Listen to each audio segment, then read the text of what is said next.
Hello,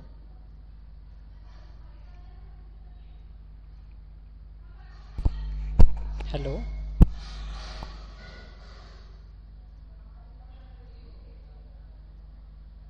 Can you hear me?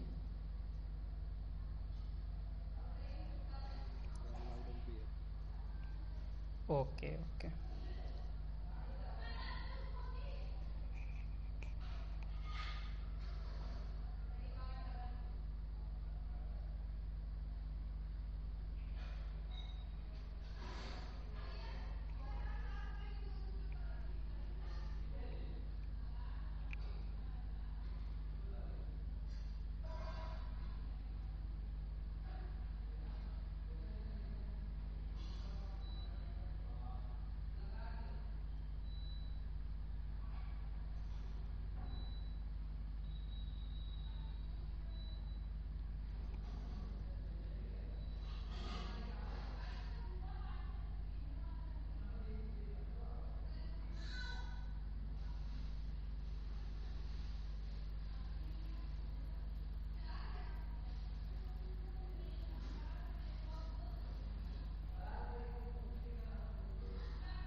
I think I should start. Okay.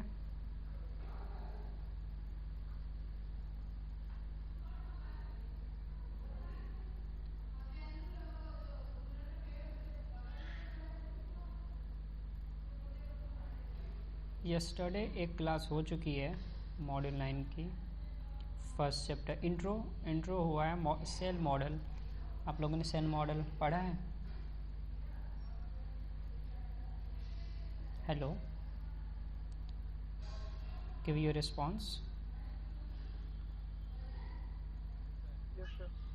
Okay, I think कुछ student यहाँ पे हैं जिन्होंने कल क्लास ली है।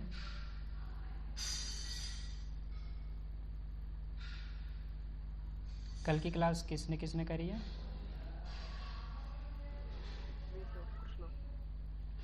ओके, और कौन कौन यहाँ पे है जिनका आज फर्स्ट डे है, फर्स्ट क्लास है?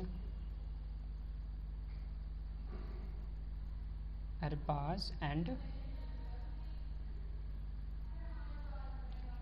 कर्तव्य चित्करा, अंश एंड और कौन है? एम के कौन है? नाम क्या है आपका?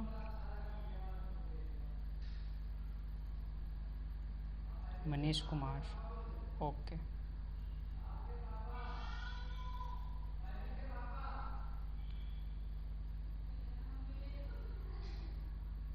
कुलसुम, ये कौन है?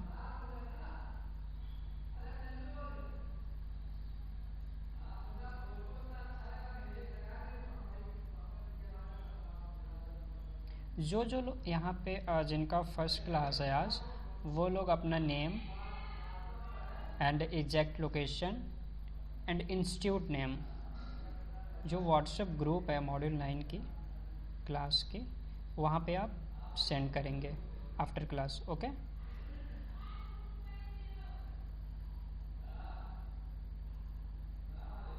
हेलो,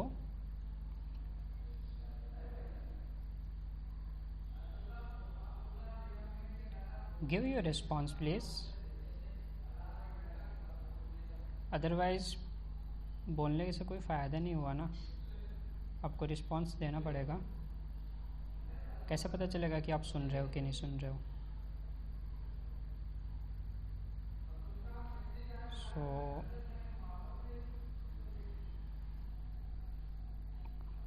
स्टार्ट करें class.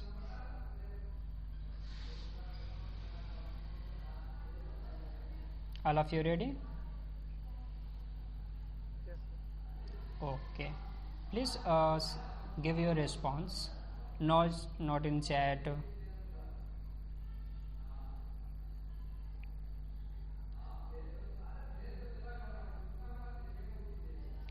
Okay, I will share here. मैंने जो क्लास कल कराया था वो मैंने कैप 715 से कराया था, तो मैं आपको यहाँ पे फर्स्ट में शेयर करता हूँ कैप 715। ओके,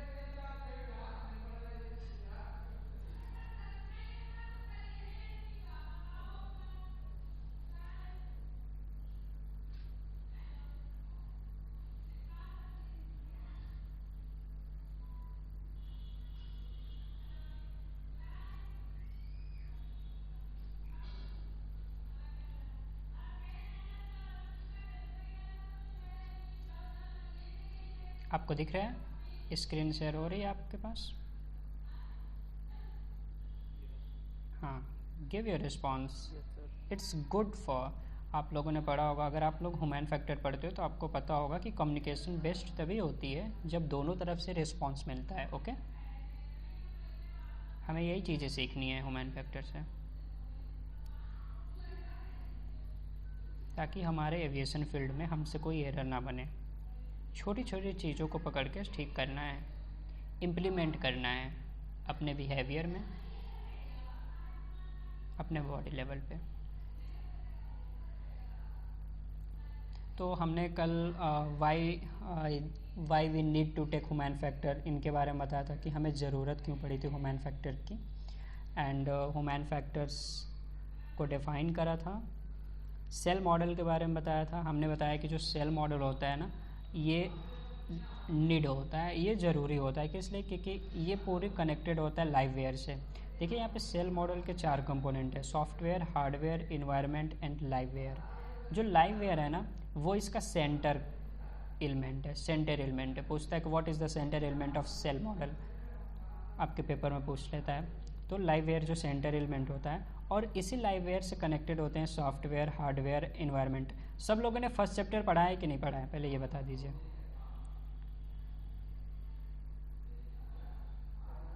पढ़ा हुआ है तो हाँ, तो आपको समझ में आएगा। तो हम आगे बढ़ते हैं, जहाँ पे हमारी टॉपिक्स थी हमने यहाँ तक कवर कराया था। हमने डेफिशिएंट तक करा दिया था कि वो ये जो 4 कंपोनेंट है सेल मॉडल के, इनमें क्या क्या गलतियाँ हो सकती हैं अगर हम उन्हें सही एग्जैक्ट तरीके से यूज ना करें तो। अब देखिए हम 1.5.3 पे थे। यहाँ पे ये था कि अगर हम इन 4 कंपोनेंट में से किसी, ये 3 कंपोनेंट देखिए, सेल, एच से सॉफ्टवेयर हुआ, एच से हार्डवेयर हुआ, ई से एनवायरनमेंट हुआ। इन तीनों में से अगर हम किसी भी एक कंपोनेंट को अवॉइड करते हैं, उसे छोड़ देते हैं या फिर उसको भुला देते हैं, एक तरह से उसको हम इंक्लूड नहीं करते हैं। एल मीन्स लाइववेयर होता है। लाइववेयर में मैन जो भी मेंटेनेंस करेगा, क्रू जो भी होगा मेंटेनेंस क्रू, वो अगर इन तीनों में से किसी भी एक चीज़ को अवॉइड करता है तो वो एरर बना देगा। 1.5.3 पॉइंट ये आपको बताता है। तो यहाँ पे हमें ज़्यादा कुछ नहीं पढ़ना है, हम नेक्स्ट चलते हैं। यहाँ पे देखिए सेकेंड जो हेडिंग है, incident and accident attributes to human factor और ह्यूमन एरर। यहाँ पे ये बताया कि 1940 में IATA जो है, इंटरनेशनल एयर ट्रांसपोर्ट एसोसिएशन, इसने क्या किया, रिव्यू किया तो उसको पता चला कि 70% एक्सीडेंट किस वजह से हुए थे, केवल ह्यूमन की वजह से हुए थे। टेक्निकल एरर कोई नहीं थी, केवल जितने जो मेंटेनेंस वर्कर हैं उनकी गलतियां थी, 70% एरर। फिर क्या हुआ कि इसने तो ये पता किया, फिर आफ्टर 35 ईयर लेटर, आप कह सकते हैं कि फिर 35 साल बाद, उसने 35 साल बाद फिर उसने रिव्यू किया तो उसको पता चला कि इस 70% एरर में से 1% एरर भी डिक्रीज नहीं हुआ, मतलब कोई रिडक्शन नहीं मिली। इतना % एरर होता था केवल ह्यूमन की वजह से। जितने भी एयरक्राफ्ट एक्सीडेंट हुए उनमें गलतियाँ 70% केवल ह्यूमन की वजह से थी। मतलब आप कह सकते हैं कि फ्लाइट क्रू या फिर मेंटेनेंस क्रू की वजह से थी। तो समझ में आया कि कुछ तो है जो डिस्टर्ब कर रहा है, तो हमें कुछ ना कुछ तो करना पड़ेगा इसके लिए। तो बाद में ये सारे मॉडल आए, ह्यूमन फैक्टर्स आया, धीरे धीरे इम्प्लीमेंट हुआ। तो यहाँ पे कुछ एक्सीडेंट, 93 एक्सीडेंट को कवर करके यहाँ पे बताया गया है। आप पॉइंट देखिए 2.2 देखिए, इसमें ये बताया गया है कि क्या मेजर प्रॉब्लम रही है। उन 93 एक्सीडेंट को सोच समझ के उसका रिव्यू करा गया, तो पता चला कि क्या मेजर पॉइंट रहे हैं जिनके वजह से एक्सीडेंट हुए हैं। आपको समझ में आ रहा है? Yes, yes. Okay okay okay. तो उन्होंने रिव्यू करे, तो उस रिव्यू करने के बाद पता चला कि 33% फर्स्ट वाला जो है लिखा है pilot deviated from basic operational procedure, मतलब 33 एक्सीडेंट केवल इस वजह से हुए, पायलट की गलती की वजह से। वो जो उसका ऑपरेशन था ना, वो ठीक से वो कर नहीं पाया, वो अपना प्रोसीजर फॉलो नहीं कर पाया, तो इसके वजह से 33 एक्सीडेंट हुए, 33% एक्सीडेंट। नेक्स्ट जो टर्म है inadequate cross check by second crew member. आपको पता होता है ना कि अगर बहुत बड़ी मेंटेनेंस होती है, जैसे मेजर मॉडिफिकेशन या फिर मेजर मेंटेनेंस होता है या फिर मेजर रिपेयर होता है, तो वहाँ पे क्या होता है, एक क्रॉस चेक करने के लिए होते हैं लोग इंजीनियर। अगर मेंटेनेंस जब डन हो जाता है तो एक बंदा ऐसा होता है जो क्रॉस चेक करता है। तो जो सेकंड क्रू मेंबर, तो ये बता रहा है कि जो सेकंड क्रू मेंबर था उसने क्रॉस चेक सही से नहीं किया, तो इस तरह से 26% एक्सीडेंट हुए। अब आता है डिज़ाइन फॉल्ट। डिज़ाइन फॉल्ट मतलब वो मेंटेनेंस में प्रॉब्लम हो सकती है फ्रॉम मैन्युफैक्चरर से, वो डिज़ाइन फॉल्ट की वजह से 13% एक्सीडेंट हुए। मेंटेनेंस एंड इंस्पेक्शन डेफिशिएंसी, मतलब मेंटेनेंस सही से नहीं करा गया, इंस्पेक्ट सही से नहीं करा गया किसी भी चीज़ का इंस्पेक्शन, या फिर कोरोजन का या फिर रिबिट का या फिर क्रैक का या किसी एनी डैमेज का, वो इंस्पेक्शन सही से नहीं करा गया, तो उसके वजह से 12% एक्सीडेंट डिफाइन करा गया है। अब्सेंस ऑफ अप्रोच गाइडेंस, अच्छी गाइडेंस ना मिली, इसके वजह से 10% एक्सीडेंट है। ऐसे ही नेक्स्ट हम चलते हैं, आपको दिखाते हैं cabin crew inputs. Cabin crew inputs क्या होता है कि जैसे पायलट रिप्लाई करे या फिर पायलट जो भी ट्रांसमिट करे, तो उसका जो सामने वाला रिस्पॉन्स देगा, उसके रिस्पॉन्स की वजह से 10% एक्सीडेंट हुए कि सही रिस्पॉन्स नहीं आया, या फिर क्रू जो थे उन्होंने इग्नोर कर दिया उसकी बातों को, उसके वजह से 10% एक्सीडेंट हुए। Air traffic controller failure, ATC controller failure या फिर ATC से बात नहीं हो पाई, उससे रिलेटेड एरर है 9% है। इम्प्रॉपर क्रू रेस्पॉन्स, ये अगेन आया तो 9%। इनसफिशियंट और इनकरेक्ट वेदर इन्फॉर्मेशन, जो वेदर इन्फॉर्मेशन है वो सही नहीं मिली, उसके वजह से 8% एक्सीडेंट हुए। रनवे हज़ार्ड के बारे में बता रहा है कि रनवे पे जैसे बर्ड आ जाते हैं या फिर कोई भी व्हीकल आ गई रनवे पे, तो 7% एक्सीडेंट है। एयर ट्रैफिक कंट्रोल ATC या कम्युनिकेशन में कोई एरर आई, तो उसकी वजह से 6% एक्सीडेंट हुए। Improper decision to land, improper decision to land में क्या है कि सही डिसीजन नहीं मिला पायलट से, ATC से क्लियर नहीं मिला, रनवे क्लियर ना होना और आप लैंड कर लिया, तो वहाँ पे हज़ार्ड हो सकता है, तो वो एक इम्प्रॉपर डिसीजन में 6% एरर हुए।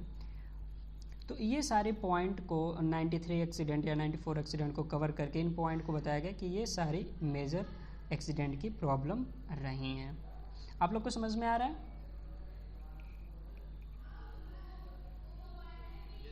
Okay okay. एंड हम आगे चलते हैं, अभी यहाँ पे ज़्यादा कुछ नहीं है, अभी हम पढ़ेंगे example of incident and accident 2.6। यहाँ पे हम एग्जाम्पल पढ़ेंगे कुछ एक्सीडेंट और इंसिडेंट का। फर्स्ट जो एग्जाम्पल है ना, वो है एलोहा फ्लाइट की। आप लोग ये ब्रैकेट में देखिए कवर करके दिया हुआ है, ये वाली, इसको देखिए एलोहा फ्लाइट। यहाँ पे क्या हुआ था, एलोहा फ्लाइट में आपको समझाता हूँ।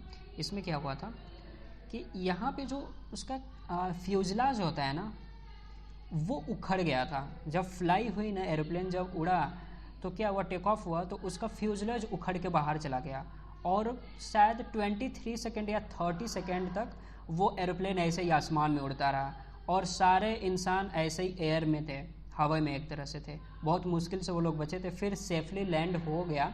यहाँ पे प्रॉब्लम क्या थी, यहाँ पे जिस मेंटेनेंस इंजीनियर को बुलाया गया था, इसमें बताया गया 2 मेंटेनेंस इंजीनियर थे इंस्पेक्शन के लिए। यहाँ पे क्या थी ना कि रिबिट इंस्पेक्शन करना था। आपको पता है कि फ्यूजलाज जो कवर किया जाता है वो रिबिटिंग होती है, आपको पता है? हाँ, तो जो रिविट होती है ना, रिविट को होल्ड जो किया रहता है उसको इंस्पेक्ट करना था कि रिविट सारी रिविट से सही है कि नहीं सही है। अब देखिए यहाँ पे 2 इंजीनियर थे रिविट चेक करने के लिए, लेकिन इन दोनों ने गलती करी। एक के पास 22 ईयर एक्सपीरियंस था एविएशन में, एक के पास था 33 ईयर एक्सपीरियंस, लेकिन फिर भी इन दोनों ने गलती करी। इन दोनों ने इंस्पेक्शन सही से नहीं कर पाया। और देखिए कितने क्रैक थे। जब एक्सीडेंट हो गया इन लोगों ने तो कह दिया कि हाँ फिट फॉर फ्लाई है, आप फ्लाई कर सकते हो। जैसे ही एलोहा की फ़्लाइट हुई 1988 को, तो 18 फीट ऑफ अपर कैबिन, देखिए लिखा है यहाँ पे, इन्वॉल्व 18 फीट, मतलब 18 फीट कैबिन ऊपर का फ्यूजलेज उखड़ गया था, वो बाहर चला गया, हवा में उखड़ के चला गया। एक कैबिन क्रू वहाँ में गायब हो गई, हवा में उड़ गई, उसको वो नहीं मिली, मतलब बस एक ही का डेथ हुआ था, जो एक कैबिन क्रू थी वो हवा में उड़ गई, उसे पता नहीं चला वो कहाँ चली गई फ्यूजलेज के साथ ही, बाकी सारे लोग बच गए थे। तो ये बोइंग 737 था, यहाँ पे मॉडल भी बताया गया है। और इन दो इंजीनियर्स की गलती थी जिसके पास 22 ईयर एक्सपीरियंस थी और 33 ईयर एक्सपीरियंस थी। तो यहाँ पे ह्यूमन फैक्टर इसलिए ये आपको पढ़ाता है कि आपको ये बताता है कि ज़रूरी नहीं है कि आपके पास बहुत ज़्यादा एक्सपीरियंस है एविएशन में तो आपसे एक भी गलतियाँ नहीं होंगी। आपसे गलतियाँ हो सकती है, आपको कभी ये नहीं सोचना है कि हमसे गलतियाँ नहीं होंगी। ये कंप्लेसेंसी क्रिएट करता है। आगे हम बताएंगे what is complacency, Murphy law जब हम पढ़ाएंगे तो वहाँ पे बताएंगे कि कंप्लेसेंसी होता क्या है। यहाँ पे देखिए, यहाँ पे 240 क्रैक थे। जब रिव्यू हुआ, जब एक्सीडेंट हो गया, एक्सीडेंट के बाद जब एलोहा फ्लाइट की एयरक्राफ्ट की रिव्यू हुई तो पता चला कि 240 क्रैक थे। आप समझ सकते हैं कि 240 क्रैक, 2 इंजीनियर थे इंस्पेक्ट करने के लिए, लेकिन 240 क्रैक भी उन लोगों ने नहीं इंस्पेक्ट कर पाया, उनको नहीं मिला। 240 क्रैक, कोई इतना बड़ा गलती कैसे कर सकता है? आप लोग समझ सकते हैं इस बात को। अगर एक रिबिट में प्रॉब्लम रहती तो आप समझते कि हाँ आपसे मिस हो गया, आप नहीं चेक कर पाए, आप नहीं पता कर पाए कि क्योंकि एक रिबिट में प्रॉब्लम थी या फिर केवल एक ही जगह क्रैक थी। लेकिन यहाँ पे क्रैक 240 क्रैक थी और आप किस तरह से इंस्पेक्ट कर रहे थे कि 240 क्रैक्स में से एक क्रैक भी आपने नहीं पकड़ा। ये बहुत बड़ी मिस्टेक है, थी ना? हेलो, हाँ, तो ये बहुत बड़ी मिस्टेक थी उन लोगों की, ये दोनों इंजीनियर्स की। बाकी रिव्यू के बारे में बाद में पता चला कि ऐसा कुछ था। इसलिए ह्यूमन फैक्टर पढ़ाया जाता है कि ताकि आप लोग को ये एज्यूम हो सके, ये पता चल सके कि ज़रूरी नहीं है कि आपके पास बहुत ज़्यादा एक्सपीरियंस होता आपसे एक भी गलतियाँ नहीं होगी एविएशन में, और आपको उसका हर्जाना भुगतना पड़ता है एविएशन में। अगर आपसे गलतियाँ होती हैं तो आपको उसको लॉस को चुकाना पड़ जाता है या फिर आप पे केस भी लग जाता है। वो सब सारी एयरलाइंस के अपनी अपनी रूल है और एक्सीडेंट के अकॉर्डिंग अपने अपनी रूल होती है। देखिए यहाँ पे एक और एक्सीडेंट है on June 10, 1990 in UK, BAC 11 British airway flight थी 5390। इस एक्सीडेंट में क्या हुआ था मैं आपको समझाता हूँ। यहाँ पे जो शिफ्ट इंजीनियर था ना, उसको नाइट शिफ्ट में नाइट शिफ्ट मतलब जिस इंजीनियर को बुलाया गया था उसको नाइट शिफ्ट में काम करना था। और वहाँ पे करना क्या था, टाइम भी थोड़ा सा कम था, और यहाँ पे करना क्या था, विंड स्क्रीन चेंज करना था एरोप्लेन की। ठीक है, विंड स्क्रीन चेंज करना था। लेकिन वो जो इंजीनियर था आया था विंड स्क्रीन चेंज करने के लिए, उसे काफ़ी समय हो गए थे विंड स्क्रीन पे काम करते हुए। लेकिन वो सोच रहा था कि मैं तो इस पर बहुत बार काम कर चुका हूँ, मुझसे गलतियाँ हो ही नहीं सकती हैं। वो ऐसा सोचता था इंजीनियर, वो क्योंकि वो काफ़ी सालों तक विंड स्क्रीन पे काम किया था और कुछ सालों से बस नहीं किया था, तो उसे लगता था कि मैं तो इसमें एक्सपर्ट हूँ, मैं बहुत जल्द कुछ ही समय में, कुछ ही घंटों में विंड स्क्रीन चेंज कर दूँगा। विंड स्क्रीन आप समझते हो? Give your response. ओके। तो क्या हुआ, अब विंड स्क्रीन चेंज करना था। यहाँ पे क्या हुआ था, उसने तो बोल्ट जो थे ना विंड स्क्रीन में 7, यहाँ पे मैं आपको बताता हूँ,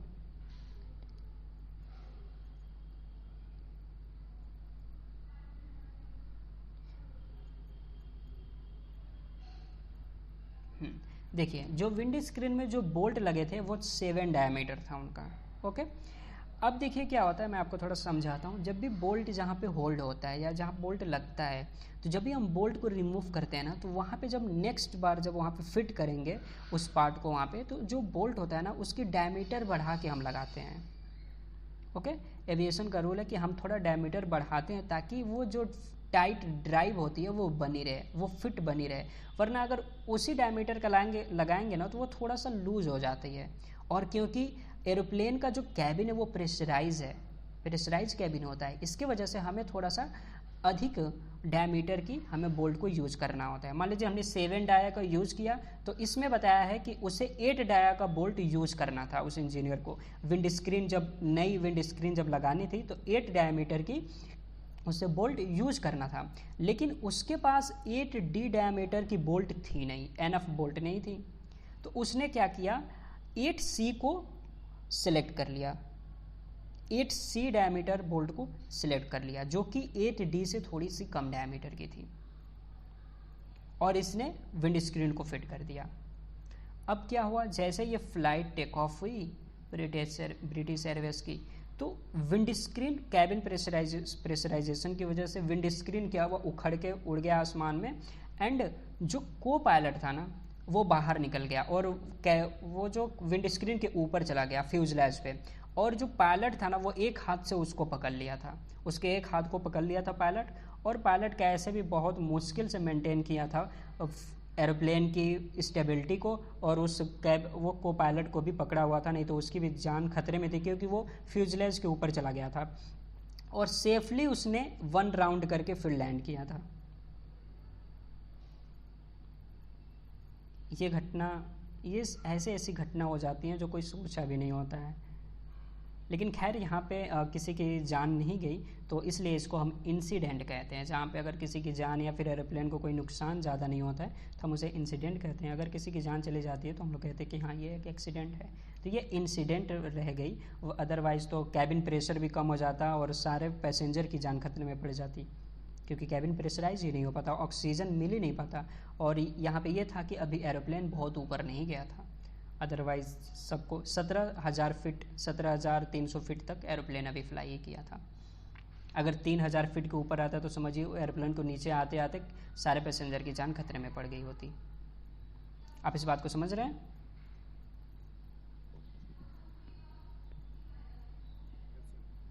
ओके, आप लोग यस या फिर जो भी आपको अच्छा लगता है आप लोग रिस्पॉन्स करा करिए। ओके, एक और एक्सीडेंट है, जो इंसिडेंट है यूके इन अगस्त 1993, जो इसके नीचे वाला एक्सीडेंट है उसके बारे में, इसके जो नीचे वाला एक्सीडेंट है उसके बारे में बताता हूँ। ये वाला, इसमें क्या हुआ था मैं आपको बताता हूँ। इसमें जो फ्लैप थी ना उसमें एक एरर थी। उसमें एरर क्या थी कि यहाँ पे जो इंजीनियर आया था ना उसको पता नहीं था कि इस फ्लैप के डिज़ाइन में कुछ चेंजेस हैं। स्पॉयलर जैसे हम कहते हैं, स्पॉयलर लॉक नहीं हुआ था। जब फ्लाई किया एरोप्लेन तो पता चला कि वो एक तरफ से एंगल पे बेंड हो गया, मतलब कि एंगल पे झुक गया एरोप्लेन, स्पॉयलर लॉक नहीं हुआ था। तो इसका जो पायलट था ना वो पायलट की यहाँ पे गलती थी, जो कि फंक्शनल चेक उसने अच्छे से नहीं किया था। ये आप पढ़ लीजिएगा, ये आपको अच्छे से समझ में आ जाएगा, इसमें ज़्यादा कुछ नहीं है। और आपका जो मेन जो एक्सीडेंट था जो आपके लिए इम्पोर्टेंट है जिसमें से क्वेश्चन आते हैं वो आपका एलोहा है, और ये ब्रिटिश एयरवेज जिसमें बताया कि हमने विंड स्क्रीन में प्रॉब्लम हुई थी, विंड स्क्रीन इसका उखड़ गया था या फिर ब्रेक हो गया, पूरा बाहर निकल गया, ये इससे एक्सीडेंट पे इस पे क्वेश्चन पूछ लेते हैं। और आपका बहुत एक इम्पोर्टेंट इंसिडेंट हुआ था, एकदम लास्ट वाला देखिए, फरवरी 1995 में बोइंग 737-400, इसे हम लोग कहते हैं सिंपल से HP रोटर जो था ना, जिसे हम हाई प्रेशर रोटर ड्राइव करते हैं, उसे फिटेड नहीं हुआ था। इस एक्सीडेंट के बारे में हम कहते हैं, इसे ये भी कहते हैं Boeing 737 double engine loss accident, इस नाम से भी इस एक्सीडेंट को जानते हैं, double engine loss oil accident. इस एक्सीडेंट में हुआ था क्या, इंसिडेंट में हम आपको बताते हैं। यहाँ पे ये था ना कि जो इंजीनियर आया था वो बोइंग 737 पे तो काम किया हुआ था, लेकिन यहाँ पे जो इसे एयरक्राफ्ट मिला था वो उसका वेरिएंट था। वेरिएंट आप लोग समझते हैं? वेरिएंट समझते हैं आप लोग? Hello hello,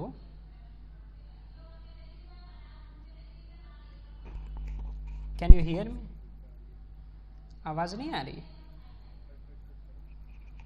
okay, wait, message ने थोड़ा सा डिस्टर्ब कर दिया था। अभी आवाज़ आ रही है आप लोग को? ओके, तो मैंने ये पूछा था कि एयरक्राफ्ट वेरिएंट आप समझते हैं? जैसे क्या होता है ना कि जैसे एक मॉडल है ए, मान लीजिए एयरबस का मॉडल ए है, अब उस एयरबस के मॉडल ए में अगर थोड़ा सा लिटिल सा चेंज, थोड़ा सा, बहुत ज़्यादा नहीं, पूरा मॉडल में नहीं चेंज, थोड़ा सा अगर चेंज हो जाता है, जैसे कि मान लीजिए इंजन में या फिर टेल प्लेन में या फिर स्पॉयलर में या फिर उसके फ्लाइट कंट्रोल में थोड़ा सा कोई चेंजेस आ जाता है, तो हम उसे कह देंगे कि मॉडल ए का वेरिएंट है, एयरबस मॉडल ए का वेरिएंट है, मतलब थोड़ा सा बस चेंजेस है, नॉट बहुत ज़्यादा नहीं है, पूरा डिज़ाइन चेंज नहीं है। अगर पूरा डिज़ाइन चेंज हो जाएगा तो वो मॉडल ही अलग हो जाएगी। समझ गए आप लोग? Hello, okay. तो यहाँ पे क्या था ना, वो जो इंजीनियर था ना, वो बोइंग 737 पे तो काम किया था, लेकिन यहाँ पे जो उसे एरोप्लेन मिली थी वो 737-400 पे उसे काम करना था। अब उसको पता नहीं था कि, अब जैसे वो सोच रहा होगा कि चलिए कोई बात नहीं है, हम तो काम किए हैं, अगर वेरिएंट है तो क्या होगा, ज़रूरी थोड़ी है कि हम जिस चीज़ पे काम करने जा रहे हैं उसी में वेरिएंट हो या फिर उसी चीज़ में चेंज हो इसमें। लेकिन यही हुआ, जिस चीज़ पे वो काम करने गया उसी चीज़ में वेरिएंट था, वो एरोप्लेन उसी चीज़ में उसका डिफरेंट था, और इसने मैनुअल को प्रेफर नहीं किया, ये अपनी पुरानी टेक्निक्स अपनाया जो बोइंग 737 पे कर रहा था, वही टेक्निक्स यहाँ पे अपनाया, और यहाँ पे इसने बोरोस्कोप इंस्पेक्शन इसे करना था। ये इंस्पेक्शन करके फिर इंजन को ऑयल जो उसका जो सिस्टम था उसे क्लोज करके वापस आ गया।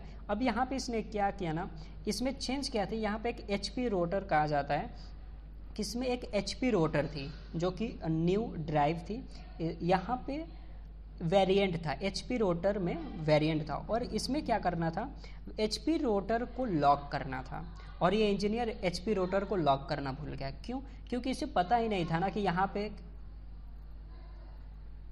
हेलो, क्योंकि उसे पता नहीं था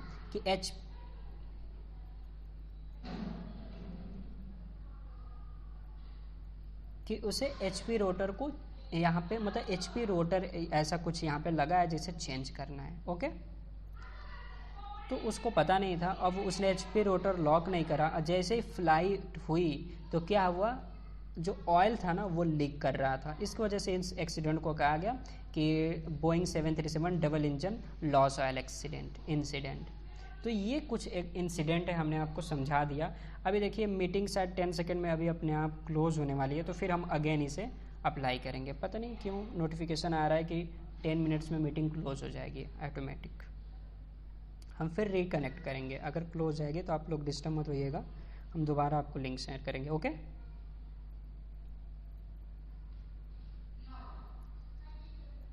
all of you hear me? Okay, please fast give your response. Why are you waiting for others give response? Your responsibility for giving response. You are studying here, you should give response. Okay? आपको ये accident आपको समझ में आया, जो भी हमने incident accident समझाया आपको समझ में आया? ओके, फिर हम नेक्स्ट बढ़ते हैं आपको। ओके, फिर हम नेक्स्ट बढ़ते हैं, यहाँ पे आ जाते हैं। देखिए, incident and accident a break down in human factor, error chain, जो कि मस्ट इम्पोर्टेंट होता है। एरर चैन के बारे में हम आपको बताते हैं। यहाँ पे क्या है एरर चैन? एरर चैन में 4 कंपोनेंट है, आप लोग देख रहे हैं, management, maintenance, crew and accident.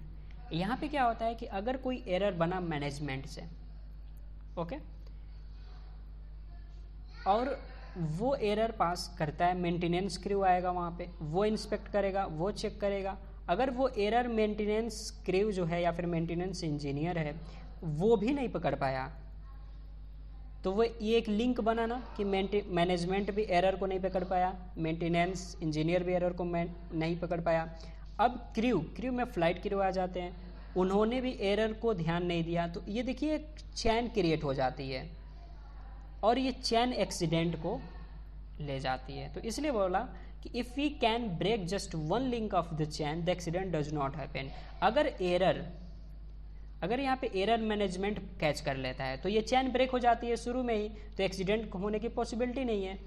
और अगर मैनेजमेंट ने एरर नहीं कैच किया, मेंटेनेंस वाले इंजीनियर्स ने कैच कर लिया एरर को, तो फिर ये चैन ब्रेक हो गई, तो फिर एक्सीडेंट नहीं होने वाली है। अगर मेंटेनेंस इंजीनियर से ये एरर कैच नहीं हुआ, क्रू लोगों ने पकड़ लिया इस एरर को, तो भी एक्सीडेंट नहीं होगी, क्योंकि ये चैन ब्रेक हो जाएगा। इसलिए एरर चैन का बस इतना ही रूल है कि अगर हम इस चैन के एक लिंक को तोड़ देते हैं तो एक्सीडेंट नहीं होगा, तो the accident does not happen.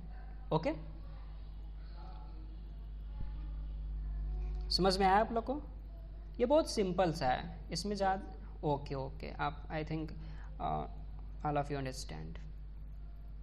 Next हम टॉपिक पे चलते हैं, जहाँ पे जो मोस्ट इम्पोर्टेंट टॉपिक है मर्फी लॉ, इसी के बारे में हम आपको बात कर रहे थे। ये लास्ट टॉपिक है। मर्फी लॉ क्या है हम आपको समझाते हैं। इसमें लिखा है there is a tendency among human being toward complacency. Complacency क्या होता है ना, ये डायरेक्ट कनेक्ट होता है मोटर प्रोग्राम से। जैसे कि मोटर प्रोग्राम क्या होता है, अगर हम किसी टास्क को कंटिन्यूअस करते हैं ना, तो वो हमारे मोटर प्रोग्राम में फिट हो जाती है लॉन्ग टर्म मेमोरी में, फिर हमें उसे सोचना नहीं पड़ता है। जैसे कि हम आपको समझाते हैं कि आप जैसे इंस्टीट्यूट से बाहर निकलते हो तो आप क्या रास्ते पर सोचते जाते हो कि हमें घर जाना है, हमें रूम पे जाना है, ऐसा सोचना पड़ता है? आपको बस एक बार सोचना पड़ता है कि हाँ हमें इंस्टीट्यूट से हम निकल रहे हैं तो हमें रूम पे जाना है, और आप अपने रूम पे चले जाते हो। ओके,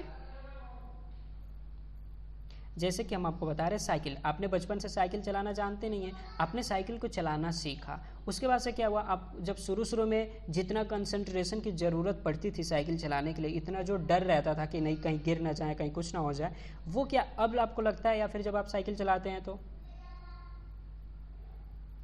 वो ऑटोमेटिक हो जाता है। इसे हम मोटर प्रोग्राम कहते हैं कि अगर हम किसी टास्क को बार बार कंटिन्यूअस करते हैं तो वो हमारे लॉन्ग टर्म मेमोरी में फिट हो जाती है, और लॉन्ग टर्म मेमोरी फिर हमें सोचने के लिए नहीं बोलती है कि आप इसको सोचो, मतलब कि वो अनकॉन्शियस हो जाता है एक तरह से, उसे हम बस एक बार सोचते हैं। जैसे कि हमने साइकिल अगर उठाया और हमें जाना है घर, तो हमने बस एक ही बार ना सोचा कि हमें घर जाना है, और आप चुपचाप से घर पहुंच जाते हो साइकिल चला के। ये नहीं कि आप बार बार सोचते हो कि नहीं हमें घर जाना है। आपको अपने दिमाग को बार बार बताने की ज़रूरत है कि साइकिल ऐसे चलाना है, नहीं, क्योंकि आपको आ गया है और वो दिमाग ऑटोमेटिक आपसे करवा लेगा। ये मोटर प्रोग्राम में फिट होता है। अब कंप्लासेंसी क्या है कि आप ये सोच लेते हो कि मैंने तो ये काम तो बहुत बार किया है, अब तो मुझसे कोई गलतियां होगी नहीं। जैसे कि आप साइकिल चला रहे हो, बहुत तेज़ी से चला रहे हो, आप हाथ छोड़ के चला रहे हो, कुछ करके चला रहे हो, कोई स्टंट कर रहे हो, आप सोच रहे हो कि अब तो मैं इसमें माहिर हो गया हूँ, मैं इसमें बहुत ज़्यादा क्या बोलता हूँ रिपीट मैंने इस टास्क को बहुत बार कर लिया है, तो मैं इसमें बहुत ज़्यादा एक्सपीरियंस हो गया हूँ, मुझसे कोई गलती तो होगी ही नहीं होगी, लेकिन हो जाती है फिर भी गलती। और इसी चीज़ को अगर आप जब सोच लेते हो ना, तो इसे हम कंप्लासेंसी कहते हैं कि आप ये सोच लेते हो कि आपसे अब कभी गलती नहीं होगी, आप इसमें एक्सपीरियंस्ड हो। अब ये किसने किसने सोचा था, आपको हम थोड़े बैक में हम चल के एक्सीडेंट या इंसिडेंट के बारे में बताते हैं। जैसे विंड स्क्रीन जिस इंजीनियर ने चेंज किया था, उसके अंदर भी एक कंप्लासेंसी थी, क्योंकि उसने सोच लिया था कि हमने तो बहुत बार ये टास्क किया है, अब मुझे इस पर कोई गलती नहीं होगी, मैं तो इसे इजीली सब कुछ चेंज कर लूँगा, लेकिन उससे गलती हुई। और यही कंप्लासेंसी कहता है कि ऐसा नहीं होना चाहिए। ये कंप्लासेंसी जो वर्ड है, ये आपके दिमाग में नहीं आना चाहिए कि मैं इस काम में बहुत एक्सपर्ट हूँ और मुझसे कभी गलती नहीं होने वाली। आपसे गलती हो सकती है। ओके, आपने समझा कंप्लासेंसी क्या होती है? हाँ, देखिए इसमें लिखा है the belief that an accident will never happen to, मतलब कि यह सोच लेना या फिर यह विश्वास कर लेना कि अब एक्सीडेंट या इंसिडेंट मेरे साथ कभी नहीं होगा, या फिर और टू माय कंपनी, या फिर मेरे कंपनी के साथ। यही कंप्लासेंसी है, और ये बहुत बड़ा एक्सीडेंट और इंसिडेंट का रीज़न बनता है। तो कभी भी कंप्लासेंसी अपने माइंड में कभी नहीं लेके आना है एविएशन में कि हम इस टास्क को बहुत बार परफॉर्म कर चुके हैं तो अब मुझसे गलती नहीं हो सकती है, ऐसा नहीं। अब जैसे कुछ लोग होते हैं, जैसे कि आपको एक और एग्जांपल देते हैं कंप्लासेंसी में एविएशन में। जैसे कि एक इंजीनियर का हमने एग्जांपल दिया कि वो सोच रहा था कि मैंने तो बहुत बार जॉब किया है, अब मुझसे गलती नहीं होगी, मैं एक्सपर्ट हूँ, मैं चेंज कर लूँगा, लेकिन उससे गलती हो गई। और यहाँ पर कुछ लोग ऐसा करते हैं कि जैसे वो बार बार एक ही मैनुअल को यूज़ कर रहे हैं, और उसी चीज़ पे काम कर रहे हैं, तो वो लोग सोचते हैं कि रोज़ रोज़ वही मैनुअल तो देखना है, हम मैनुअल तो कितनी बार देख सकते हैं, वो मेंटेनेंस मैनुअल हमें पूरा याद है, हम कर लेंगे टास्क को। और ये पता चला कि आप जब अगले वीक में या फिर अगले डे आप उसी मैनुअल को आप जब काम करने गए, तो आपने सोचा कि ज़रूरी नहीं है मैनुअल क्या करना है, प्रेफर करना, क्योंकि मुझे तो पता है कि यही सारी चीज़ें लिखी होंगी, और क्या पता रातों रात वो मैनुअल चेंज हो गई हो। क्या पता कोई अपडेट आ गया हो और आपको इन्फॉर्म ना हुआ हो, और जब आपको इन्फॉर्म ना हुआ हो तो यहाँ पे फिर कंप्लेसेंसी बन जाता है और आप गलती कर दोगे वहाँ पे। इसलिए हमें हमेशा मैनुअल को प्रेफर करना चाहिए। काफ़ी सारे एरर्स और मिस्टेक कंप्लेसेंसी से रिलेटेड हैं, जो कि हम आगे धीरे धीरे सारे चैप्टर में कवर करेंगे। कंप्लेसेंसी को और एक्सप्लेन करना है, बहुत ज़्यादा एक्सप्लेन करना है एरर के चैप्टर में, जो आपका लेसन नंबर 8 है। अब हम आप मर्फी लॉ के बारे में बताते हैं। मर्फी लॉ ये कहता है कि if something can go wrong it will, अगर कुछ गलत हुआ है तो वो होगा ज़रूर, आज नहीं तो कल वो होना ही होना है। अगर आपने आज कोई गलती करी है तो उसका रिजल्ट मिलेगा। ये मर्फी लॉ कहता है कि आज आपने अगर कोई गलती हो सकता है, अगर आपसे कोई गलती हो सकता है तो कल उसका रिजल्ट आपको मिलेगा, ज़रूर मिलेगा। जैसे आपने कोई एरर बनाया एरोप्लेन में, तो कभी कभी क्या होता है, वो लेटेंट फेलियर होता है। लेटेंट फेलियर में क्या होता है कि आपने गलती बनाया और डायरेक्ट उसका रिजल्ट नहीं मिला, तो कुछ सालों बाद या कुछ महीनों बाद वो एक्सीडेंट या इंसिडेंट के रूप में बाहर आता है। और एक्टिव फेलियर क्या होता है, एक्टिव फेलियर में डायरेक्ट एक्सीडेंट, जैसे कि आपने जैसे कोई एरर बनाया तो डायरेक्ट इंसिडेंट हो गया, जैसे ही फ्लाइट हुई डायरेक्ट इंसिडेंट हुआ, तो उसे हम एक्टिव फेलियर में कहते हैं। जैसे अगर पायलट कोई गलती करे ना स्टेबिलिटी में, तो तुरंत एक्सीडेंट या फिर इंसिडेंट हो जाएगा, तो वो एक्टिव फेलियर में आता है। और जो इंजीनियर गलती करता है ना, वो लेटेंट फेलियर में आता है, क्योंकि इंजीनियर की जो गलतियां होती हैं वो जल्दी एक्सीडेंट या इंसिडेंट का रूप नहीं लेती हैं, कभी कभी ले लेती हैं। जैसे कि एलवाक में हुआ था, उसने इंस्पेक्शन नहीं से ठीक से किया तो एक्टिव फेलियर हुआ, विंड स्क्रीन में गड़बड़ी हुई तो एक्टिव फेलियर हुआ। इस तरह से आपको समझ में आ रहा है ये सारी बातें? ओके, आज सभी लोग रिस्पॉन्स करें, सबको समझ में आ रहा है? Okay okay, thanks for your response. तो आपको ये समझना है कि हमें मर्फी लॉ को भी अपने माइंड में रखना है। Hello,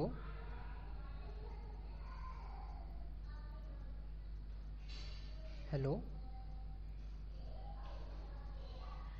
give you response. Okay, थोड़ा सा सिस्टम इशू है, तो 10 मिनट आफ्टर हमने आपको इन्फॉर्म किया था कि 10 मिनट आफ्टर ये क्लोज्ड हो जाएगा।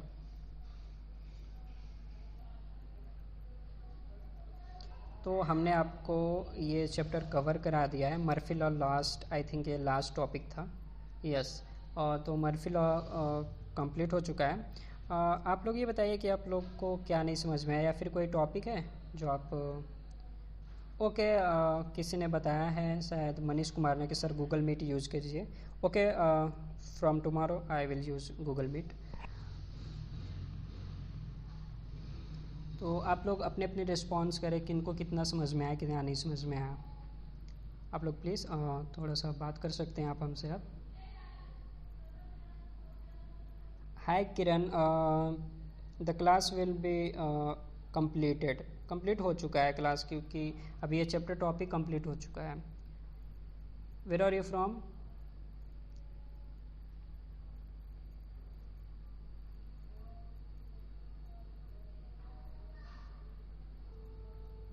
Hello,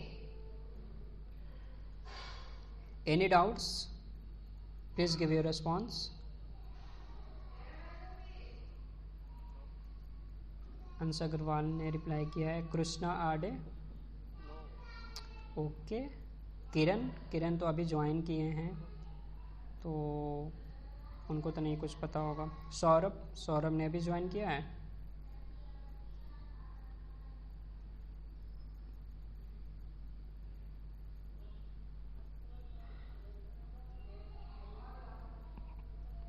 okay, I think I should revise again. Okay, revise कर दूं मैं? हेलो, ओके, तो मैं आपको रिवाइज कर देता हूँ थोड़ा फर्स्ट, क्योंकि ये चैप्टर तो कवर हो गया है और काफ़ी स्टूडेंट यहाँ पे नहीं थे, शायद कुछ स्टूडेंट जस्ट अभी इन लोगों ने ज्वाइन किया है। सो मैं थोड़ा सा रिवाइज कर देता हूँ ताकि उनको भी समझ में आ जाएगा। फर्स्ट टॉपिक है कि need to take human factor. हमें ह्यूमन फैक्टर की नीड क्यों पड़ी? तो ह्यूमन फैक्टर की नीड हमें इसलिए पड़ी क्योंकि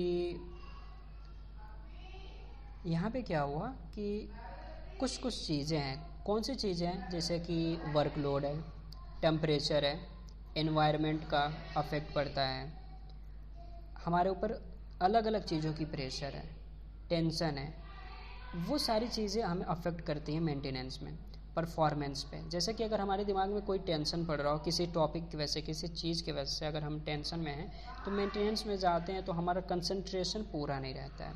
जैसे कि और कुछ भी हम आपको बताते हैं, जैसे कि एक टेंशन हो गया, कलीग का प्रेशर हो गया कि नहीं हमें विद इन इतने टाइम में करके हमें चलना है, हमें या फिर कहीं जॉब पे जाना है, या फिर कहीं पिकनिक जाना है, ये जाना है, वो जाना है, तो वो थोड़ा सा प्रेशर, तो ये हमारे कंसंट्रेशन को डिक्रीज़ करता है। अधिक टेम्परेचर हो, बहुत ज़्यादा टेम्परेचर हो, तो बहुत ज़्यादा टेम्परेचर भी हमारे परफॉर्मेंस को डिक्रीज़ करता है। ओके। और एक चीज़ क्या है, अगर आप हमेशा डे शिफ्ट में काम करते हैं, अगर आपको नाइट शिफ्ट में बुला लिया गया, ओके, तो क्या होता है, आपका जो सिरकादियम रिदम है, सिरकादियम रिदम को कहते हैं नॉर्मल लैंग्वेज में रूटीन, आपका जो डेली रूटीन है वो चेंज हो जाता है।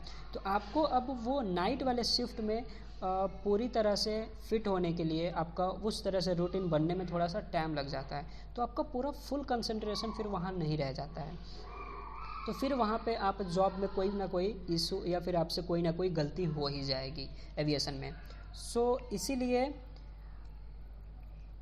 इसीलिए सबको क्या करना होता है कि काफ़ी सारे मतलब इशू है, प्रॉब्लम है जो हमारे ह्यूमन से रिलेटेड है, वो अफेक्ट करते हैं मेंटेनेंस को, वहाँ पे परफॉर्मेंस को अफेक्ट करते हैं। जैसे हमने आपको बता दिया कि सिरकादियम रिदम है, हमारा सिरकादियम रिदम चेंज हो जाए। हमने बताया कि हमारे ऊपर कोई प्रेशर हो, टेंशन वगैरह की, कलीग का प्रेशर हो, ओवरलोड हो, वर्कलोड हो, टेम्परेचर का अफेक्ट हो, ये सारी चीज़ें हमें अफेक्ट करती हैं। हम कैसा मील यूज़ कर रहे हैं, डाइट प्लान मेरा क्या है, वो भी अफेक्ट करता है। जैसे कि अगर हमने शराब पी है, अगर हमने अल्कोहल लिया है, तो कितना अल्कोहल हमें प्रेफर करना चाहिए, कितना नहीं प्रेफर करना चाहिए, ये सारी चीज़ें हमारे मेंटेनेंस में अफेक्ट करती हैं। तो हम इसको मेंटेनेंस में समझते हैं। इसलिए हमें ज़रूरी होता है कि हम ह्यूमन फैक्टर को फॉलो करें, ताकि हम कम से कम गलतियां करें एविएशन में, और या फिर हम अपने गलतियां जो हमसे हो सकती हैं उन्हें अवॉइड कर सकें। हमने आपको जो बताया, जो मेन यहाँ इसका मॉडल है, सेल मॉडल है, जो कि मोस्ट इम्पोर्टेंट है ह्यूमन फैक्टर को अंडरस्टैंड करने के लिए। जो ह्यूमन फैक्टर, पूरा ह्यूमन फैक्टर इस मॉडल पे बेस होता है, एक तरह से निर्भर करता है। तो इसमें 4 कंपोनेंट होते हैं, SHEL, S से होता है सॉफ्टवेयर, जैसे कि मेंटेनेंस प्रोसीजर है, मेंटेनेंस मैनुअल है, चेकलिस्ट लेआउट है। सॉफ्टवेयर मेंटेनेंस प्रोसीजर क्या है? जैसे कि आप जॉब करने जब गए तो आपको प्रोसीजर रूल की ज़रूरत है ना, आप कैसे देखोगे, आपको मैनुअल फॉलो करनी है ना, वो सॉफ्टवेयर है। हार्डवेयर क्या है, आपको कौन सा आप टूल यूज़ कर रहे हैं, कौन सा इक्विपमेंट यूज़ कर रहे हैं, वो हार्डवेयर है। करेक्ट इक्विपमेंट, करेक्ट टूल आपको होना चाहिए जॉब डन करने के लिए, वो है। इन्वायरमेंट, आपका कंडीशन कैसा है, हैंगर का कंडीशन कैसा है, लाइट सफिशिएंट है या नहीं है, टेम्परेचर कैसा है, एयर स्पीड तो ज़्यादा नहीं है, ये सारी चीज़ें इन्वायरमेंट में आ जाती हैं। लाइव वेयर में होता है कि आप मतलब कि जो पर्सन काम कर रहा है वो, और उसका बिहेवियर कैसे है लोगों से, वो सारी चीज़ें लाइव वेयर में आ जाती है। ये सारी चीज़ें हैं, जैसे कि इंजीनियर्स, प्लानर्स, ये सारी चीज़ें आ जाती हैं। लाइव वेयर को सेंटर में रखा जाता है, क्योंकि सॉफ्टवेयर, हार्डवेयर और इन्वायरमेंट, ये तीनों चीज़ें अफेक्ट करती हैं लाइव वेयर को। अगर ये तीनों में से कोई एक भी चीज़ मिसिंग हो, मान लीजिए अगर पास टूल ना हो, हार्डवेयर में टूल आता है, इक्विपमेंट आता है, अगर वही चीज़ आपके पास अवेलेबल ना हो, तो क्या आप जॉब डन कर पाएंगे? Give your response, no. तो इसलिए अगर सॉफ्टवेयर, हार्डवेयर और इन्वायरमेंट में अगर कोई भी एक कंपोनेंट ना अवेलेबल हो, या फिर आप इसे निगलेक्ट कर रहे हो, अवॉइड कर रहे हो, तो आप मेंटेनेंस में कोई ना कोई गलती करोगे, आप मेंटेनेंस सही नहीं कर पाओगे, आप अपना जॉब सही तरीके से सफिशिएंट नहीं होगा, अप्रोप्रिएट नहीं होगा आपका जॉब। ये सारी चीज़ें हैं। तो इसमें बताया गया है कि डेफिशिएंट में क्या है कि क्या क्या प्रॉब्लम हो सकती है। तो सॉफ्टवेयर में ये हो सकता है कि जो आपने प्रोसीजर लिया या फिर जो मेंटेनेंस मैनुअल लिया वो गलत था, या फिर उसमें जो रिटन था वो सही रिटन नहीं था, या फिर उसमें जो लिखा गया था वो मिसप्रिंट हो गया है, और आपने कुछ अगर एज्यूम करके मेंटेनेंस कर लिया, तो ये सबसे बड़ी गलती होती है। आपको एज्यूम तो करना नहीं करना है अपने तरफ से कि हम मेंटेनेंस कर रहे हैं, तो अगर ये चीज़ हमें समझ में नहीं आ रही है तो हमने एज्यूम करके उसे मेंटेनेंस को कंप्लीट कर लिया। नहीं, आपको बिना मेंटेनेंस मैनुअल के या फिर वर्क कार्ड आपको मिलता है कि आपको क्या करना है, उसके बारे में सारा कुछ लिखा होता है, उसको फॉलो करके ही आपको मेंटेनेंस करना है। ये नहीं कि आपके पास अगर कोई टूल ना हो तो आप उसके जगह पे कोई दूसरी टूल यूज़ कर लिए, नहीं, आपको उसके लिए अप्रोप्रिएट टूल को ही यूज़ करना है, वो हार्डवेयर में आ जाता है। इन्वायरमेंट में आपका इन्वायरमेंट कंडीशन सही हो, जैसे टेम्परेचर ज़्यादा ना हो, नॉइज़ ज़्यादा ना हो, ज़्यादा नॉइज़ होगा वो भी आपके कान के पर्दे पर अफेक्ट करता है। अगर लाइटनिंग सही ना हो तो आपको दिखेगा नहीं, विजिबिलिटी सही नहीं रहेगी, तो फिर आप अनकंफर्टेबल फील करोगे इन्वायरमेंट में, वहाँ जहाँ आप जॉब कर रहे होगे। लाइव वेयर में आपके पास shortage of manpower. Shortage of manpower में क्या आता है कि मान लीजिए हमें इंजन पे काम करना है और वहाँ पे अगर हमें 6 लोगों की नीड है और आपके पास 2 से 3 लोग हैं, तो आप इंजन पे काम नहीं कर पाओगे, तो ये शॉर्टेज ऑफ मैन पावर हो गया। और उस अगर आपके शिफ्ट मैनेजर ने कह दिया कि नहीं हमें विद इन 2 आवर ये पूरा कंप्लीट ओवरऑल चाहिए इंजन का, तो आप कैसे कर पाओगे? 2 लोग एक इंजन का ओवरऑल नहीं कर पाएंगे, कम से कम 4 या 5 लोगों की ज़रूरत है, क्योंकि इंजन सबसे मेन इंपॉर्टेंट पार्ट होता है और क्रिटिकल पार्ट होता है एयरक्राफ्ट डिज़ाइन का, और उसका वेट सबसे अधिक होता है। उसको हैंडल करना, उसको मैनेज करना, उसका ओवरऑल करने में कम से कम 6 या 7 लोग तो चाहिए। 2 लोग से आप नहीं कर पाओगे, तो ये सब हो जाता है शॉर्टेज ऑफ मैन पावर में। ये डेफिशिएंट है सेल मॉडल का, कि क्या क्या चीज़ें गलतियाँ, क्या क्या चीज़ें हैं जो अफेक्ट कर सकती हैं मेंटेनेंस को, तो ये सारी चीज़ें आपको ध्यान में रखना है। हमने आपको ये बताया कि एक्सीडेंट में क्या हुआ था, तो ये आप पढ़ के भी समझ सकते हैं, ये कोई बहुत बड़ी टॉपिक नहीं है कि 70% ये रिव्यू के बारे में कि कितना % एरर हुआ था, क्या नहीं हुआ था। जो आपका इम्पोर्टेंट है वो हमने बताया एलोहा एक्सीडेंट, जिसमें क्या हुआ था, जो फ्यूजलाज था कितने फिट का था, 18 फीट का फ्यूजलाज वो पूरा टूट गया था, ब्रेक कर गया था। और इसमें यहाँ पे 2 इंजीनियर थे, 22 ईयर का, एक 33 ईयर का एक्सपीरियंस था जिसके पास। इन लोगों ने गलती करी, वो जो इंस्पेक्शन था ना वो इंस्पेक्ट नहीं कर पाए। तो कभी कभी एग्जाम में आ भी जाता है कि कितने क्रैक थे वहाँ पे, तो 240 क्रैक्स थे एलोहा एक्सीडेंट में। नेक्स्ट पे आते हैं विंड स्क्रीन पे, जो BAC ब्रिटिश एयरवे फ्लाइट की एक्सीडेंट हुई थी इन विंड स्क्रीन में। यहाँ पे जो बोल्ट के बारे में पूछ लेता है कि कितने डाया की बोल्ट उसे यूज़ करनी थी, तो 8 डाया की बोल्ट यूज़ करनी थी, लेकिन उसने 8C डाया की बोल्ट यूज़ करी, तो ये यहाँ पे एरर क्रिएट किया और विंड स्क्रीन उखाड़ गया पूरा। सेकेंड है, आप ये थर्ड वाला आप लोग देख लीजिएगा कि इसमें क्या हुआ था, स्पॉयलर को लॉक करना था, जो कि स्पॉयलर लॉक नहीं हुआ, वो पायलट की गलती थी। पायलट ने फंक्शनल चेक सही से नहीं किया। आपको पता होगा कि जब एयरप्लेन फ्लाई करता है तो पायलट को पहले कुछ नेसेसरी चेक करने होते हैं, जैसे हम कहते हैं, बताइए आप लोग क्या कहते हैं उसको, एयरक्राफ्ट, हाँ, pre flight inspection, right. Kulsum ने जवाब दिया, ओके, इट्स गुड। तो प्री फ्लाइट इंस्पेक्शन होती है, तो वो पायलट या फंक्शनल हम चेक भी कहते हैं उसे, जो कि रूटीन बेस पे होती है, उसने सही नहीं इंस्पेक्ट किया। और एक हमने आपको बताया loss of oil pressure on both engine.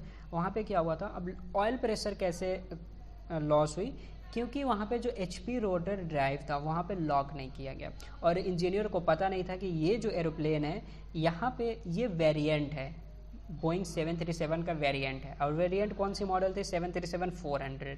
तो यहाँ पर क्या लॉक नहीं किया गया था या फिर इंस्टॉल नहीं किया गया, HP रोटर ड्राइव। आपको इतना याद रखना है, ये आपका मॉडल एग्जाम में आ भी चुका है कि क्या प्रॉब्लम थी, Boeing double engine loss oil pressure incident.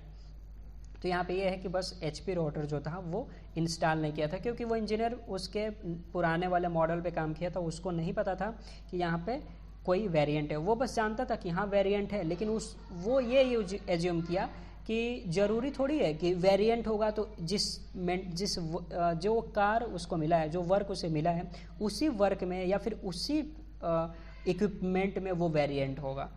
आप समझ सकते हैं ना, क्योंकि एयरप्लेन तो बहुत बड़ा है, तो कोई ये सोच सकता है ना कि क्या पता वेरिएंट इंजन में हो, क्या पता वेरिएंट फ्यूजलाज के अंदर कुछ वेरिएंट हो, क्या पता फ्लाइट कंट्रोल में कोई वेरिएंट हो, लेकिन वेरिएंट उसी चीज़ पे था जिस पे वो काम करने गया, जो कि उसे नहीं पता था कि HP रोटर को लॉक करना है या फिर उसे इंस्टॉल करना है, तो उसने लॉक नहीं किया और इसकी वजह से ऑयल प्रेशर लॉस हुआ और ऑयल लीकेज होने लगा। तो उसको फिर 1 राउंड करके वो तुरंत लैंड किया गया, तो सेफली लैंड हुआ, यहाँ पे कोई हानि नहीं हुई थी, लेकिन ये बहुत बड़ी हानि हो सकती थी, पूरा एरोप्लेन में आग लग सकती थी। हमने आपको एरर चेन के बारे में बताया। यहाँ पे 4 कंपोनेंट है, management, maintenance, crew and accident. यहाँ पे ये बताया कि जो मैनेजमेंट है, अगर मैनेजमेंट से एरर नहीं कैच होती है और मेंटेनेंस कर लेता है कैच, तो फिर भी चेन ब्रेक हो जाती है, तो एक्सीडेंट नहीं होने वाला है। अगर एरर कोई नहीं कैच कर पाता है, मैनेजमेंट, मेंटेनेंस इंजीनियर या फिर क्रू, फ्लाइट क्रू जो आते हैं, तो ये एक लिंक बन जाता है कि एरर अब कंप्लीट होने ही वाला है, अब तो एरर होना ही होना है, तो एक्सीडेंट क्या हो जाएगा, हो जाएगा। इसलिए इसको सिंपल्स में एग्जांपल दिया है इसका कि if we can break just one link of the chain the accident does not happen. अगर हम इस चेन का अगर कोई भी एक लिंक ब्रेक करते हैं तो एक्सीडेंट नहीं होगा। कंप्लासेंसी आपको बताया कि अगर कोई भी काम आप बार बार रेगुलर बेस पे आप करने लगते हो तो आप ये सोच लेते हो कि हम इसमें बहुत ज़्यादा एक्सपीरियंस हो गए हैं, अब हमें इस काम में कोई गलती नहीं होगी। वो कंप्लासेंसी क्रिएट करता है, वो आपके दिमाग में कंप्लासेंसी क्रिएट करता है। मर्फी लॉ क्या है कि if something can go wrong it will. अगर आपसे कुछ गलत हुआ है तो वो उसका रिजल्ट आपको मिलेगा ज़रूर, आज नहीं तो कल उसका रिजल्ट आपको मिलेगा। ओके, आपको इतना समझ में आ गया? Hello sir, Murphy law repeat कर दीजिए एक बार। ओके, मर्फी लॉ आपको समझाते हैं। मर्फी लॉ ये कहता है कि अगर आपसे कोई गलती हुई है या फिर कोई मिस्टेक, कोई एरर आपसे हुई है, तो उसका रिजल्ट आपको मिलेगा, चाहे आज मिले या फिर कल मिले या फिर कुछ महीने बाद मिले, लेकिन उसका रिजल्ट आपको मिलेगा। जैसे कि आपने कोई गलती करी इंस्पेक्शन में, जैसे कि आपको इंजन में एग्जांपल देते हैं कि आपको इंजन नहीं, हम क्या कहते हैं कि फ्यूल टैंक में आपको जॉब करना था, वहाँ पे कोरोजन लगा हुआ है। आप गए, आपने ठीक से इंस्पेक्ट नहीं किया कि कोरोजन है कि नहीं है, और आप बिना इंस्पेक्ट किए ढंग से आप बाहर आ गए। ओके, अब जैसे ही बाहर आ गए तो क्या पता चला कि वो धीरे धीरे, कोरोजन तो तुरंत रिजल्ट में आएगा नहीं आएगा, वो धीरे धीरे इंजन, वो जो ऑयल टैंक है उसे ख़राब कर देगा और बाद में एक ही बार एक्सीडेंट का रूप लेगा या फिर इंसिडेंट का रूप लेगा, पूरा इंजन, पूरा ऑयल लीक करने लगेगा। तो ये एक तरह से मर्फी लॉ है कि अगर आपसे कोई गलती हुई है, छोटी या बड़ी, तो उसका रिजल्ट मिलेगा, वो इंसिडेंट या एक्सीडेंट के रूप में बाहर आएगा। तो 2 तरह के इंसिडेंट या एक्सीडेंट हो सकते हैं, हम बता रहे हैं आपको कौन। एक तो लेटेंट फेलियर में क्या होता है कि वो रिजल्ट जो है ना इंसिडेंट या एक्सीडेंट का, वो कुछ टाइम बाद मिले, जैसे 1 हफ्ते, 2 हफ्ते या फिर 1 महीने, 1 साल भी लग जाए, वो एक्सीडेंट। और एक्टिव फेलियर में क्या होता है, एक्टिव मतलब तुरंत हो जाना, तो वो एक्टिव फेलियर होता है। तो जैसे अगर पायलट से कोई मिस्टेक होता है ना, अगर पायलट फ्लाइट कंट्रोल में कोई गड़बड़ी कर देता है फ्लाइंग के टाइम में, तो क्या हो जाएगा, तुरंत उसको एक्टिव फेलियर मिलेगा, तुरंत उसे एक्टिव फेलियर मिलेगा, तुरंत एक्सीडेंट हो जाएगा। होगा कि नहीं होगा? Yes sir. तो वो पायलट से अगर कोई गलती होती है तो नॉर्मली हम कहते हैं कि पायलट से जो भी मिस्टेक्स होते हैं वो एक्टिव फेलियर में आता है, और अगर इंजीनियर से कोई मिस्टेक होते हैं तो वो किस में आता है, लेटेंट फेलियर में आता है। लेकिन देखिए डबल इंजन लॉस में क्या हुआ था, वो एक्टिव फेलियर बना था क्योंकि वहाँ पे उसने इंस्टॉल नहीं किया HP रोटर। एलोहा एक्सीडेंट में भी एक्टिव फेलियर एक तरह से हुआ था क्योंकि इंस्पेक्शन सही नहीं हुआ। और सबसे बड़ी बात ये थी कि जो वो एरोप्लेन थी ना, उसकी एज 20 ईयर से अधिक हो चुकी थी, और आपको पता होना चाहिए कि जो एरोप्लेन होता है वो 20 ईयर्स के बाद उसे हटा दिया जाता है वर्किंग कंडीशन से। 20 ईयर उसकी मैक्सिमम एज होती है एरोप्लेन को ऑपरेशन में रखने की। और अगर पैसेंजर एरोप्लेन है तो उसकी 20 ईयर उसकी एज होती है, और अगर ट्रांसपोर्ट वाला एरोप्लेन है तो उसकी बैगेज या ले जाने के लिए ट्रांसपोर्ट कैटेगरी का एरोप्लेन है तो उसकी एज 25 ईयर्स ली जाती है। ओके, तो आपको ये सारा ये चैप्टर समझ में आया अच्छे से?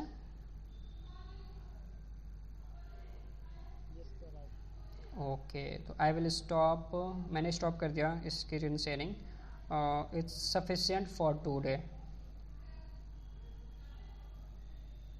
Okay, okay sir. हाँ, तो आप लोग जो आज लोग नए थे ना, जिनका फर्स्ट क्लास था, वो लोग अपना name, exact location and institute name आप लोग मॉडल 9 जो आपका ग्रुप है, आप वहाँ पे जस्ट अभी आफ्टर इस क्लास के बाद जस्ट अभी आप लोग शेयर करेंगे। ओके,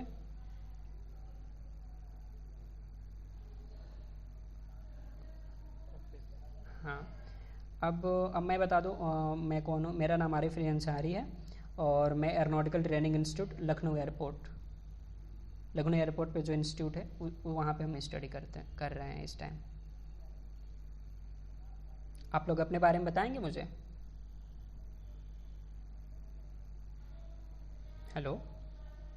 सर मेरी सेकंड क्लास है, 10 साल का। ओके। केपी सिंह कौन है? Please give your response. Yes, sir. Krishnapal sir from